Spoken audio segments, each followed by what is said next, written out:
गुरुजी, दासिका आपके चरणों में कोटि कोटि नमन गुरुजी। आज आपसे नहीं बोलती तो मेरा पेट फूल के मर जाती गुरुजी। मैं 4 दिन से इंतज़ार कर रही हूँ और 4 साल से मैं आपसे जुड़ी हूँ गुरुजी। जब से कोरोना काल से मैं आपसे जुड़ी हूँ तब से आज तक हमारे घर में ना तो टीवी सीरियल चला है ना फिल्म चला है गुरुजी। इसके पहले मैं हैदराबाद में फिल्म इंडस्ट्री में जाने के लिए बहुत सोचती थी, कुछ भी करने के लिए, लेकिन जब से आपसे सोचा है तो मैंने वो सब छोड़ दिया।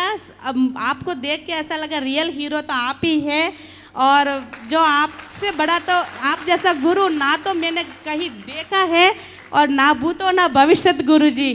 बस आप क्या बोले आपकी सेवा के बारे में गुरु। जो आपकी प्रसादी पिछले बार मैं आई थी, आपसे गुरु दीक्षा ली थी, मैं डिसअपॉइंट होके जा रही थी, लेकिन उस दिन नवदा भक्ति थी तो पहले हमने कुछ इतना नहीं किया, लेकिन फिर भी हमारे हाथ से इधर हारती हुई थी गुरुजी। पहले दिन नवदा भक्ति 3 दिन की थी, 2 दिन और रुकना था, लेकिन उस तब तक हमारा 5 दिन हो गया था। हमारे को जाने का टिकट था और रुकने के लिए ज़्यादा पैसा भी नहीं था, नहीं तो हम रुक जाते और 2 दिन गुरुजी।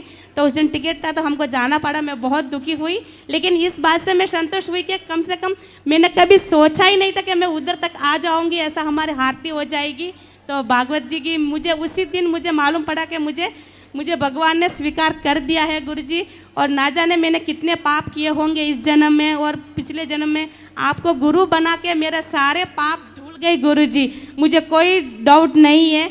और भगवान के जो विषय में पहले मुझे बहुत डाउट था कि भगवान, पूजा तो मैं करती थी, हम मारवाड़ी से हैं, हम नॉनवेज वगैरह नहीं खाते, दारू वगैरह कोई हमारे पति देव है कोई नहीं खाता, हम भक्ति तो करते, लेकिन फिर भी मुझे बहुत डाउट था कि भगवान राम कृष्ण इसमें से कौन इम्पोर्टेंट है, महादेव इम्पोर्टेंट है या माता जी इम्पोर्टेंट है, या हमारे में तो मारवाड़ी से ना तो घर में कुल देवी होती है ना, जिनको भी देवी आ जाती है सबको, उनको थोड़ा भी गुस्सा आया तो देवी आ जाती है। तो मैं बहुत डर जाती थी पहले, बाप रे डर लगता था, कुलदेव के उधर जाना बोलो तो डर लगता था। किसी ना हमारे फैमिली को देवी आ जाती है और वो ऐसे चिल्लाती है, कुछ उसको गुस्सा आएगा ना तो देवी आ जाती है, वो कुछ ना कुछ बोलती है। तो इतना डर था मुझे भगवान के विषय में कि आप मत पूछो गुरुजी। लेकिन आपसे जुड़ने के बाद एक दिन भी, आज 3-4 साल हुआ है, एक दिन भी मैंने ना तो आपकी कथा मिस की ना आपकी प्रश्नोत्तरी मिस की। और एनी टाइम हमारा आंख आपके ऊपर सीसीटीवी कैमरे की तरह रहता है कि आप आज क्या कर रहे हैं, आपकी कथा कब आएगी, आपकी प्रश्नोत्तरी कब आएगी।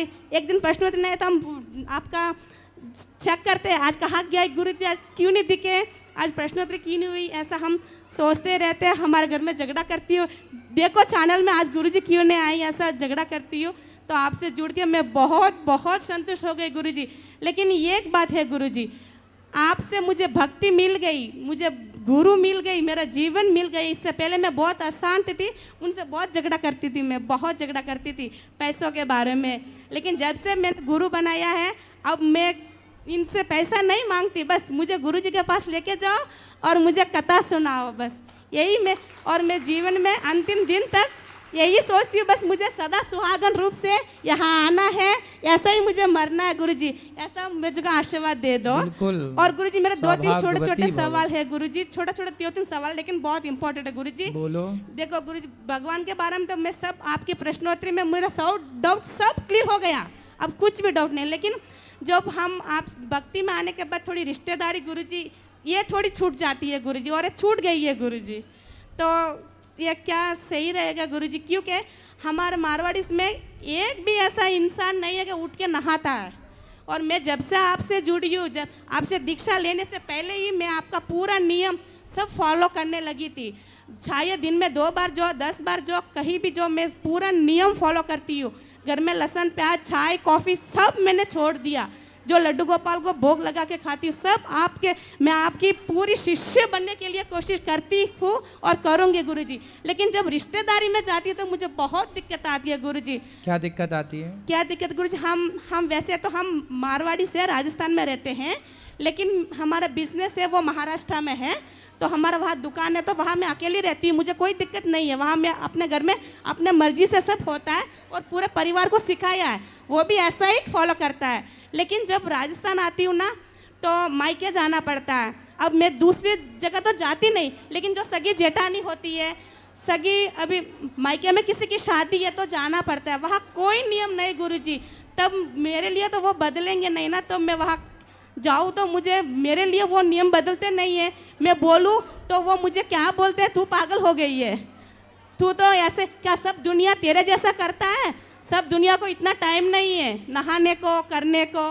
वो मुझे ऐसा बोलता है गुरुजी, तो मुझे वहाँ दिक्कत आती है। फिर मैं वहाँ पानी भी नहीं पीती हूँ, तो मुझे थोड़ा अपने घर में तो मेरे मर्जी से मैं कर सकती हूँ, लेकिन बाहर कैसे करूँ गुरुजी? कोई बात नहीं, जब बाहर जाओ तो कोई बात नहीं, आप वहाँ जितने दिन रहो अपने अपने नियम से, जैसे घर में रहते हो वैसे ही रहो। हाँ। नहाना स्नान इत्यादि करके जो खाओ, भोग लगा के खाओ लो, अपना कोई दिक्कत नहीं है। वो खाती है, लेकिन वो बिना नहाए बना के देते तो तब क्या करना गुरुजी? तब अब वहाँ तो नहीं बना सकती ना।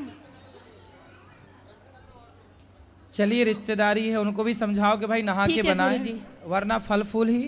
ठीक है गुरुजी, एक और सवाल। आप बोलते हैं कि जो शादी होती है ब्राह्मण में होना चाहिए, तो हम मारवाड़ी से गुरुजी, तो हमारे में अभी इतनी भक्ति वाली नहीं मिल पाएगी। तो जैसे हम ऐसे MP UP वहाँ से हमारे कैस्ट की लड़की हाँ, वो तो ला सकते हैं, बिल्कुल ला सकते। वहाँ मतलब लैंग्वेज वगैरह थोड़ा चेंज होता है, उससे कोई दिक्कत नहीं ना गुरुजी? हमारे कैस्ट की हो तो चलती है ना? चलेगा चलेगा। ठीक है गुरुजी, फिर मौका मिला तो कल करूँगी गुरुजी। आज जय श्री कृष्ण, धन्यवाद गुरुजी। खुश रहिए। आज मेरा पेट थोड़ा ठीक हो गया अभी गुरुजी।